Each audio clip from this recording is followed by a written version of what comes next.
So we're coming back to Garo versus Bang, and the last time we saw these guys, I guess Bang was kind of like making his first breakthrough, somewhat of a breakthrough to Garo, and we saw like his shell cracking, but that's where it left off, and we're coming back to him, and we're seeing him use in real time the now called Exploding Heart Release Fist, and previously in chapter 150 it was called Explosion Release Fist. Not a big deal. Translations change all the time, even in the official releases. But we're also getting some exposition on the Exploding Heart Release Fist, because it says, as the name implies, it causes one's heart to pulse explosively in time with the impact of your punches. In those moments, it allows one to surpass their body's limits, a wicked style that brings total devastation. It's not partly devastating, it's total. Bang is pointing out that like even as he deflects, the shockwaves are building up. So yeah, it's pretty powerful. I guess it's kind of like those attacks in video games that chip away from like your blue bar and also your red bar, you know what I mean? But then Bang has some quick thinking, takes advantage of him fighting in the pocket here and decides to grab Garo. And I had the same reaction that Bomb did here. I was like, oh, he's gonna grapple him because it looks like, you know, maybe he's gonna do some kind of judo or jiu-jitsu. But no, he's kind of just forcefully correcting his stance here. This is just, you know, further an effort of Bang to try to break through to Garo and get him out of his fugue state that he's in right now. And then he like drop kicks Garo, and I guess it angers him because then he starts combining the water stream and the whirlwind iron cutting fist. On my live reaction to this, I thought he was doing the Crossfang Dragon Slayer fist because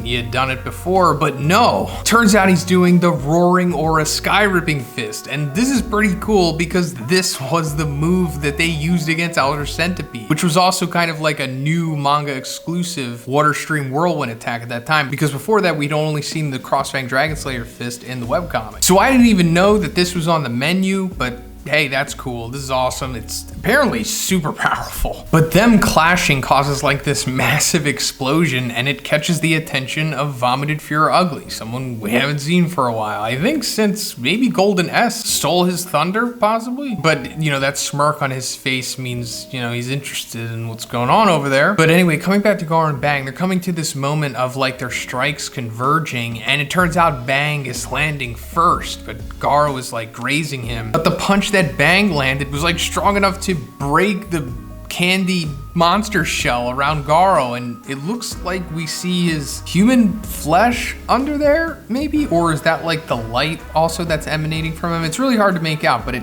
kind of looks like his base flesh, base form or whatever. Meaning it's possible that now that Bang has like cracked his shell, he might snap out of this fugue state and he'll actually start talking again. We'll get some classic Garo dialogue. So maybe his like face and hair breaks off, but then he keeps like the armor thing that he has on, because that would be cool. It's pretty aesthetic, right? But like I said, he also grazed Bang in that encounter, and just that was enough to put Bang down for the count, which is understandable. I mean, he's fighting Garo right now using a broken ability that's damaging the both of them because it's so powerful. And also this is like the strongest Garo has ever been, and Bang has already been around the block before he even started fighting it. But anyway, Vomited Fear Ugly shows up and he's standing over Bang, the very S-Class hero that he's wanted revenge against, because Bang is the reason he's even a thing right now. So what I'm thinking is going to happen here is we're going to get the classic Garo mid-arc face turn. He's like closer to a pro wrestler than most manga characters. But I'm thinking this is going to be like his last face turn of this arc, as to where he defends Bang from Vomited Fear Ugly, taking him out, also establishing his power at the same time. And then I assume he'll fight Platinum S. And then after that, he'll turn again, baby. That's not confirmed, of course. It's just my speculation and probably the popular opinion in the community, maybe. But speaking of Platinum S, we're coming to Zombie Man and Homeless Emperor like observing the transformation happening, which I guess is just one of Murata letting us know that like, hey guys, we're just putting a pin in this right now. This is happening and we haven't forgotten about it, but we just got, you know,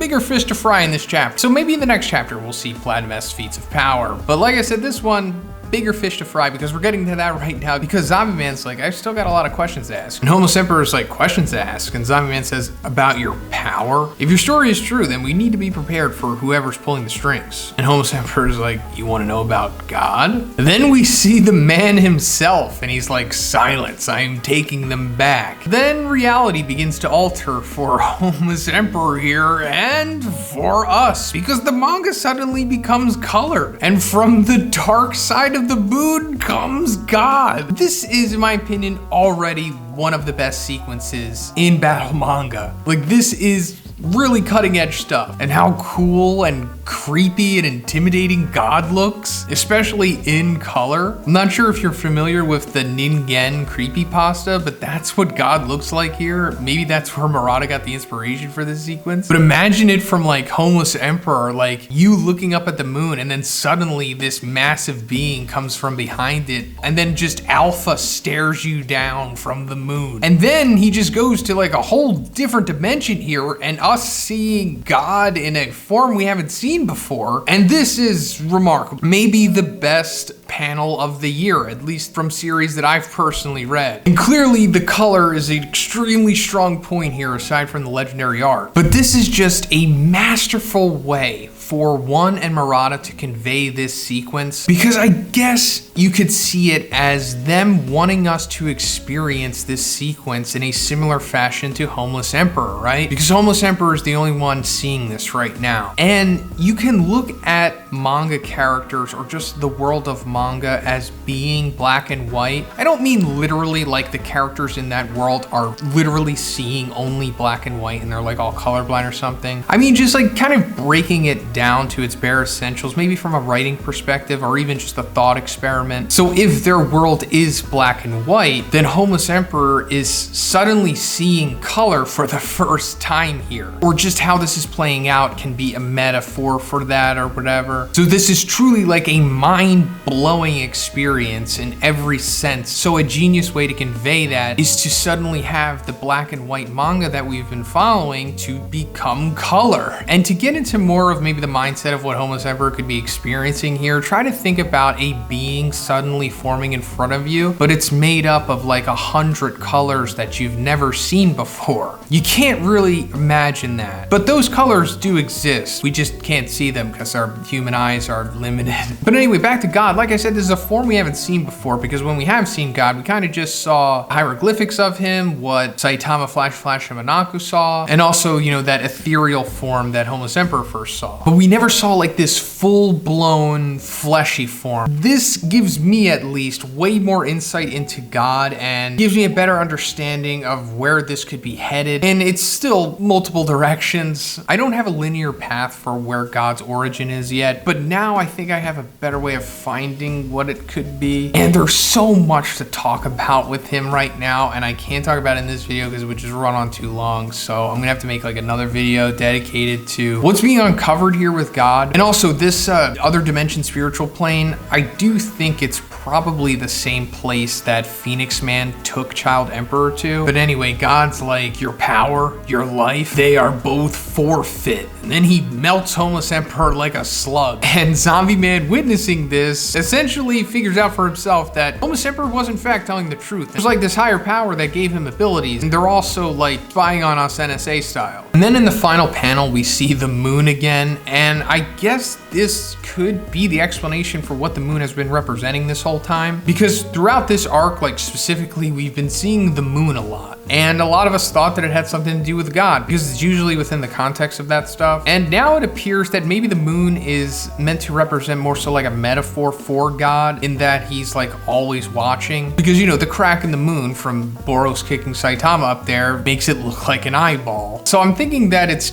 kind of just meant to represent that, unless God is literally the moon or something. But like I said, Homeless Emperor was kind of just the only one seeing that sequence. I don't think God was literally tangible on the moon. But yeah, that's the chapter. Incredible stuff. One of the best chapters of the year, easily. Let me know what you think about it in the comments. And if you like the video, guys, please give it a like and please subscribe if you haven't already. Have a great day. See you next one.